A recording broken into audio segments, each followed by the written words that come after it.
আসসালামু আলাইকুম, কেমন আছেন সবাই? আশা করি প্রত্যেকে ভালো আছেন। আজকে আপনাদের আমি একটা গাছ দেখাবো। এই গাছটা গ্রাম অঞ্চলে সচরাচর পাওয়া যায়। আপনাদের এলাকায় এই গাছের নামটা কি একটুখানি বলে যাবেন, একটু কমেন্টেও বলবেন। আমি আপনাদের গাছটা দেখাচ্ছি। এই যে দেখতে পাচ্ছেন এই গাছটা দেখতে পাচ্ছেন। দেখছেন গাছেরটা ফুলও আসছে, এই যে ফুল, এই গাছটা ফুলও আসছে। এই ফুলটা আরও ফুটে অনেক মাইকের মতো হয় আর কি গাছটা। এই গাছটা যদি আপনি একটুখানি যদি একটা বোটাই বা ছিঁড়েন বা পাতায় ছিঁড়েন বা ডালি যদি ভাঙেন, এর ভিতরে দেখেন সাদা সাদা দুধের মতো একটা আঠা জাতীয় বের হবে।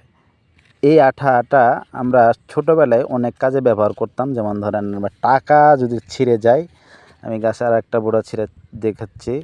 টাকা যদি ছিঁড়ে যায়, এই টাকা ছিঁড়ে জায়গায় আমরা লাগিয়ে দিতাম, আঠার মতো ব্যবহার হতো গাছটা অনেকে হয়তো বা চিনেন। হ্যাঁ, আমি গাছটার আপনাদের নাম বলতেছি একটু পরে, দেখতে পাচ্ছেন।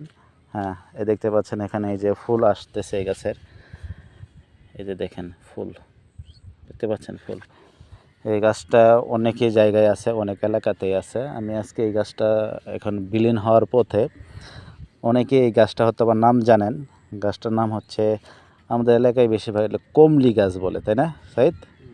কমলি গাছ, হ্যাঁ, কমলি গাছ বলে। এই কমলি গাছটি আরেকটি বৈশিষ্ট্য রয়েছে।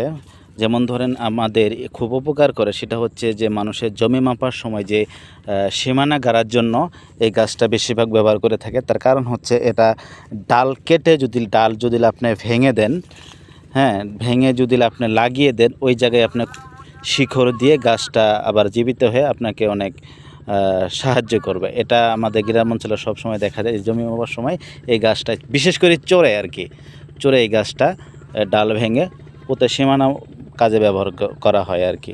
তো যাই, আরেকটা আমি গাছ দেখাচ্ছি, এটা বিলীন হওয়ার পথে এই গাছটা দেখলে আপনারা চিনতে পারেন কিনা আপনাদের একটু পরীক্ষা নিব। এই যে দেখুন এই গাছটা দেখতে পাচ্ছেন, এই যে এই গাছটা পাতা চিরল চিরল পাতা দেখতে পাচ্ছেন, চির।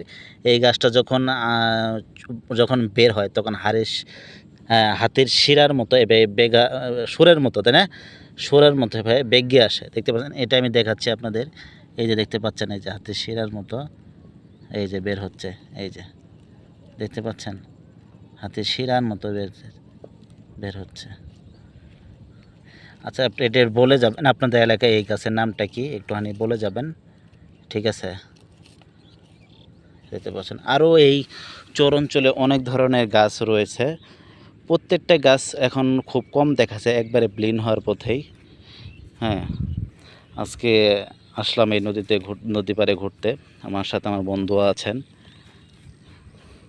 অনেক ধরনের গাছ পাওয়া যায়, যে গাছটা অনেক ওষুধের কাজে ব্যবহৃত হয়, হয়তো আমরা জানি না। হ্যাঁ, কিছু কিছু গাছ যেগুলো ওষুধের জন্য ব্যবহার হয়, সেই গাছগুলো অত্যন্ত বিলীন হওয়ার পথে।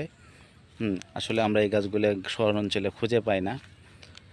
তো ঠিক আছে, ভিডিওটা যারা দেখছেন অবশ্যই একটা লাইক, একটা কমেন্ট করে দিয়েন। ধন্যবাদ সবাইকে, সবাই কাছ থেকে বিদায় নিচ্ছি।